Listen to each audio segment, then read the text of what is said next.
Hello, welcome back to my channel. I'm Heather, and if you're new here, hello. If you're not new here, hey. So I want to go ahead and talk to you about my 2024 reading stats and just kind of tell you all the books that I read. The next video that I'm probably going to be posting, like a sit-down video. There are going to be other vlogs, but the next like sit-down video that I'm going to do with you, sorry my head was itching, is talking to you about what my favorite book of 2024 was, because I don't know. But yeah, that's the next one that we're gonna do. But yeah, 2024 reading stats. I will scoot my little tail over right here so I can put them on the screen for you. But I read 107 books last year. While I was not on the YouTubes, I was still reading, and 107 is pretty good for me, especially with the year that I had last year. My goal was to read 100 books and ended up reading 107, so I'm pretty proud of that.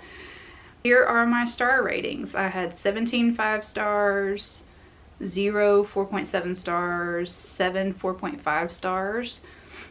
I had a lot of 4 stars, which is around 34, and I did have some like in the 1-star categories, and I had 2 DNFs that I did, like, you know, I didn't finish. So those were my star ratings. Here are my monthly star ratings. My highest was in February and my lowest was in August. But you shall see why. Because August was a very not good reading month for me. My overall average for the year was a 3.77, which I think is pretty good, because I was reading a lot of sacred books this past year. Books that I knew that I would most likely like, and I know my reading taste, and this year was pretty romance heavy, so romance is typically my safe spot when I want to like read something for enjoyment rather than, not that I don't read, you know what I'm trying to say, hopefully. But 3.77, that's I think that's pretty decent. So I read 11 books in January, 5 books in February, 7 books in March and April, and then in May, June, and July I read 8 books. August I read 2 books. September I read 1. That's where postpartum decided to it punched me in the face a little bit, so I didn't really read during those times. October I read 8 books. November I read 24 books.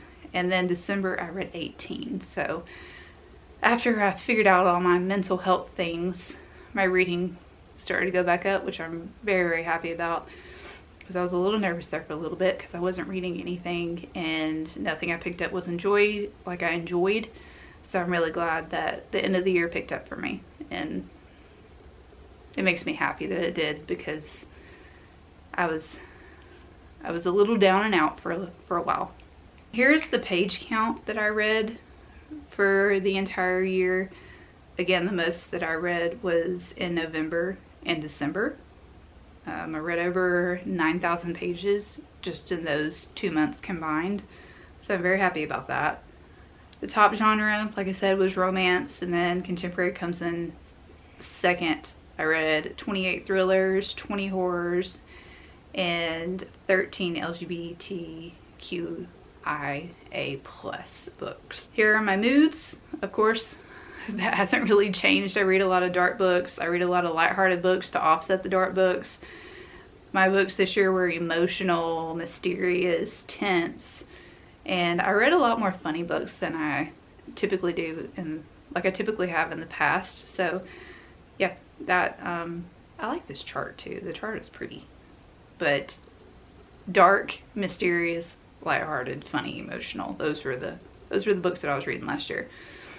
Again, the pace is really nothing new. I read a lot of medium paced and fast paced books. Slow paced books drive me insane, and I will not sit down and read an entire book that is slow paced. It's boring to me. I need speed in my plot, and I don't like a lot of plot development, setting development. I like more character driven books, so that helps.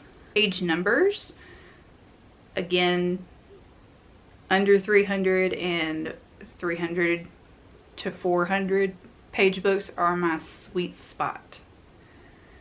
I read 80 new authors to me. This year was a lot of discovery and reading authors that I have never read before, which I'm very proud of. So those are like my stats. So now we're going to talk about the books, like my books based on my star ratings. So here are my 5-star ratings. And again, we're going to go over these 5-star ratings in a different video, but some of the standouts are Carmilla. I wasn't expecting to love that book as much as I did, but I liked that book. It was a good book. And then Break Him was one of those authors that I saw on a Facebook group that I'm in. Never heard of this author before, but daggum, that book was so good. And then I picked up a Brittany C. Cherry book this year, Brittany Cherry. A lot of manga is on here. There's a historical romance that's on there that I was not expecting. So there's just 2 thrillers on here though. That's sad. Thrillers was not my, or no, there's 3.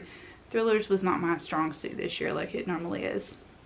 Ended up reading the Mine series this year, which I really enjoyed. There will be a video going up about the Mine series later on this year. And yeah, picked up another Ashley Herring Blake book. I read The Perfect Ruin, which loved that book too. I read We Used to Live Here, which is still messing with my brain. I still think about that book. It's just very odd, but it was a good book. And then my 4.25 stars are right here. I think my favorite one out of just like this group was probably Night Watching, because Night Watching was again one of those books that I was just like, what is going on?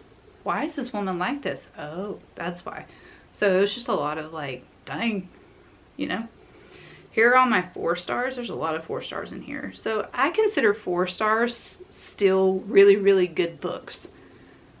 But they're just not a 5-star, you know. And I would highly recommend all of these books that are on this list because they are great in their own ways. But they just weren't that perfect 5-star, you know. The perfect, yeah, they just weren't that. Here are my 3.5 stars, which are books that I consider still good, but kind of irritating at the same time, if you know what I mean. There's just something about like probably character or plot decision or something along the way that I just didn't really enjoy. Here are my 3.25 stars. They're not all the way 3 stars. They're a little bit above, but they're still not at that 3.5 level. I don't know why I'm explaining this to you. You know all this. But here are my 3 stars. So these are books that I enjoyed something in the plot or something in the story, but I would not consider them favorites. They were just okay, and I didn't hate them. My 2.5 stars. Stranger Session was the first romance book I believe that I read in 2024, and I just didn't like it. I learned something about myself, that I do not like consensual, non-consensual relationships or relations in my romances, because there is a scene in that book where it's a consensual, non-consensual, if that even makes sense to you, and that threw me off. I was like, oh no, we're not doing this. But there, yep, here's my 2 stars. I don't really think I have to explain anything to you, though. I think the one book that hurt my feelings the most that I didn't like was Graveyard Shift, because I was super excited about that book, but it just like stopped literally in the middle of the story. It just stopped, and I was like, where'd it go, you know? And then my 1.5 stars, this daggone book right here. This woman's got some issues, okay? She got some issues, and I am going to be posting a video about that, but that book is in there, and I'm like, that woman. And then Stranded, he's got some issues too. And then my 2 DNFs that I had, Zone 1, I had started December 2023, and I tried to read it throughout 2024, even on audio, and the stream of consciousness writing in it, I was just like, no. It got on my nerves. Same with kind of like, you know what you did. I was reading that for a book club pick, and I just didn't like that book at all. The mom in that book got on my nerves. But yep, that's the video. I hope you enjoyed it. Let me know in the comments down below what your favorite book was of 2024. Your reading stats, if you want to share them, what you want to see from me as the year moves forward. And yeah, I will talk to you later. I hope you have a good one, and I'll see you on the next one. Goodbye.